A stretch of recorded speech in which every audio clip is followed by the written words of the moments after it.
पर्याय को भी प्राप्त हो सकता है, इससे ज्यादा नहीं। और एक दूसरा जीव है, वो भी मिथ्या दृष्टि है, पर संयोग ऐसा बन रहा है कि चंपापुरी में सेठ वृषभ दास के यहाँ पर वो जानवरों को संभालने वाला एक नौकर था, सुभग उसका नाम था। और वो जब गाय भैंस चराने के लिए जाता है गंगा नदी के उस पार, तो क्या देखता है? शीतकाल है, नदी तट पर कड़ाके की ठंड पड़ती है। शीतकाल में गंगा नदी के किनारे एक साधु वृक्ष तल में किसी शिला पर ऐसे बैठे हुए हैं ध्यान में। पता नहीं उनने कितने दिनों से आहार नहीं लिया है। शरीर क्षीण शरीर ही है, बिल्कुल दुबले पतले हैं।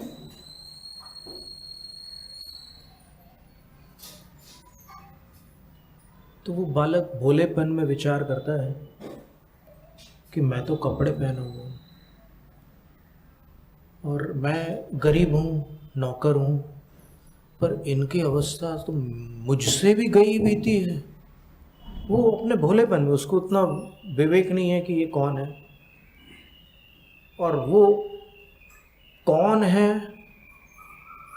ये केवल भगवान जानते हैं वो कौन है।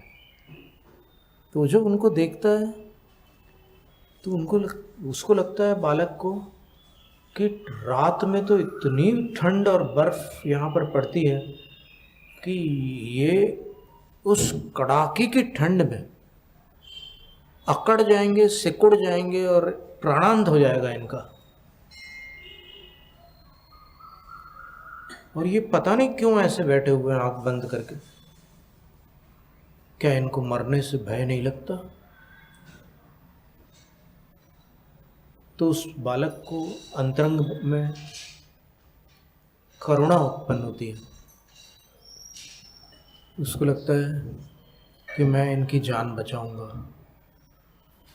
और वो जब भी जानवरों को चराने जाता था तो फिर कुछ लकड़ियाँ भी जंगल से सूखी हुई लेकर के आता था। वहाँ पर अग्नि के लिए वो काम आ जाती थी।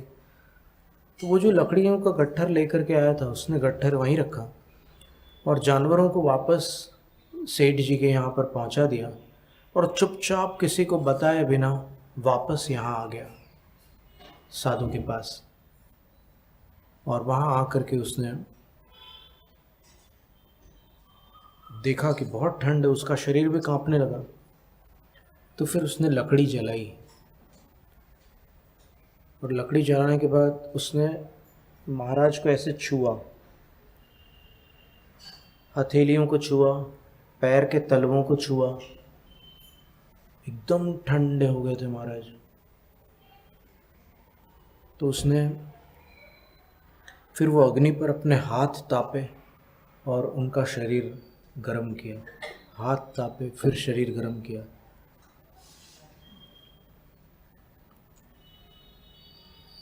ऐसा करते करते घंटे व्यतीत हो गए और मुनिराज शांत बैठे हुए, बाल मात्र भी हिल नहीं रहे, एकदम मूर्ति के समान स्थित। और उनके सिर पर, कंधों पर जो बर्फ आती थी, बारीक कण आते थे, सुइयों जैसे चुभते हैं। जब वो कण ऐसे थोड़ी देर पड़े रहते हैं तो बर्फ के कण ऐसे, जैसे ऐसा लगता है कि जैसे कोई सुई अंदर चली गई हो, इंजेक्शन। तो वो बार बार उसको अलग करता था और उनको सब जगह से तापता था। ऐसा करते करते वो बेचारा थक गया। लेकिन फिर जैसे ही उसको थोड़ी सी झपकी आती थी तो ठंड में वो फिर नींद टूटती थी। फिर उनको देखता था तो आ करके उनकी उस शीत वेदना को वो दूर करता रहता था। पूरी रात निकल गई और जब प्रभात हुई सूर्य की किरणें आने लगी, तब मुनिराज ने आंखें खोली।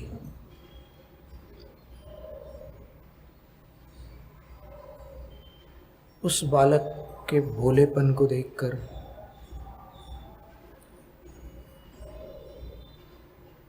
मुनिराज ने, वो रिद्धिधारी साधु थे,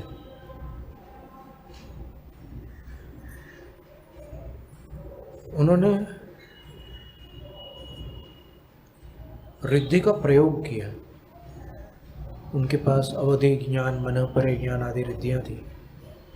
तो उन्होंने सोचा कि इस जीव ने रात भर यहाँ पर मेरी सेवा की है, इसके कल्याण में क्या साधन बन सकता है। तो उनने अपने ज्ञान से जाना कि इस बालक को यदि 7 अक्षर दे दिए जाए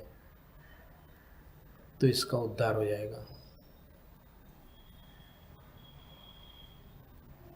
अभी ये देव शास्त्र गुरु से अपरिचित है, लेकिन उन 7 अक्षरों से इसका कल्याण हो जाएगा। वो खड़े होते हैं और उससे बोलते हैं, सुभग बालक वत्स। वो बालक अचंभित होता है कि इनको मेरा नाम कैसे पता है।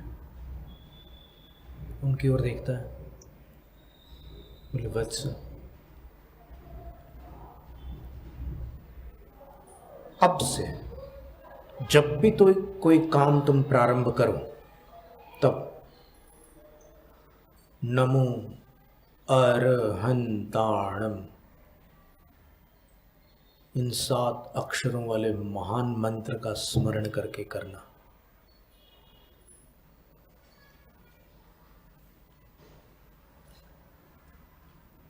बालक सोचता है कि मैं जिनको अपने से भी अधिक दरिद्र समझ रहा था, वो तो कोई बड़े जानकार मालूम पड़ते हैं। इन्होंने मुझे इतना महान मंत्र दिया, और जैसे ही इन्होंने नमो अरहंताणम बोला, इनके पैर भूमि से ऊपर उठ गए, ये वायु में तैरने लगे हैं। तो उस बालक ने ऐसे हाथ जोड़े। भारतीय संस्कृति है, बिना शिक्षा के हाथ जोड़े नहीं जाते, खुद जुड़ जाते हैं। जैसे ही हाथ जोड़े, तब गुरु महाराज ने ऐसे हाथ करके कहा, कल्याणमस्तु।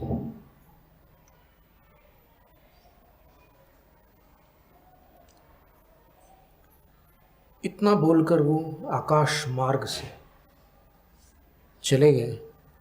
जब वो जा रहे थे तो जहाँ तक उस बच्चे को वो दिखे, वहाँ तक उसने उनको बारंबार प्रणाम किया। अब सारे काम वो नमो अरहंताण बोलकर ही करता था। एक दिन वो बछड़ों को संभाल रहा था तो नमो अरहंताण बोला, और वहीं से सेठ जी निकले, वृषभदास जी। बोले कि बेटा, तेरे को सेठानी ने सिखाया नमोकार? बोले नहीं।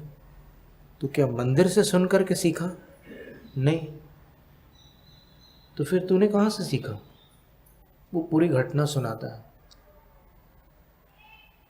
तो सेठ उस बच्चे को गले लगा लेते हैं और कहते हैं,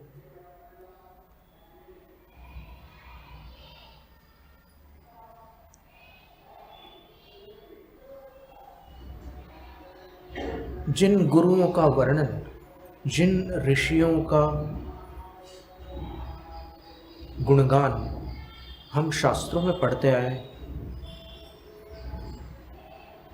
कभी उनको देखा नहीं, देखने के लिए आंखें तरस गई।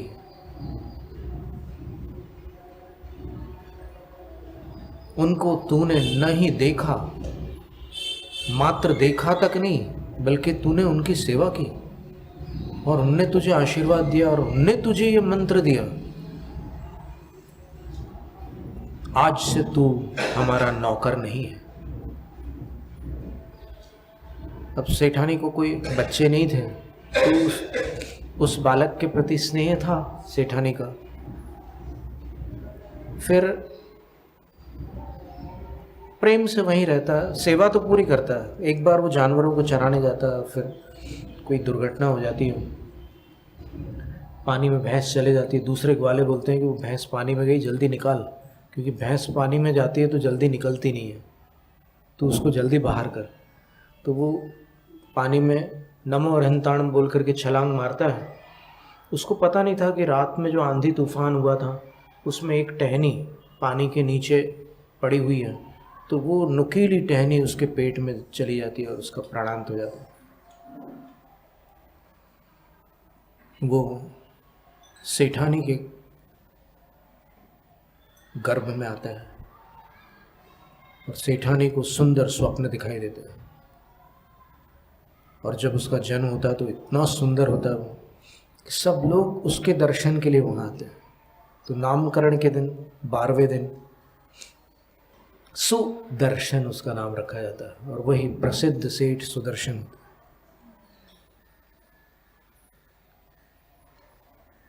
तद्भव मोक्षगामी चरम शरीरी सुदर्शन, 7 अक्षरों से। और भावलिंगी गुरु को गुरु न जानते हुए सेवा करने के बावजूद ऐसे महान फल को वो जीव प्राप्त हुआ। प्रवचन सार में यही लिखा है कि अगर आलंबन सही होगा तो हे प्राणी तेरा कल्याण हो जाएगा, और अगर आलंबन सही नहीं हुआ और तू कितना भी बड़ा मान ले किसी को, तो कुछ नहीं होने वाला। जैनम जयतु शास्त्री। हम जब कथा सुनाते हैं तो थोड़ा भाव विभोर हो जाते हैं। शास्त्र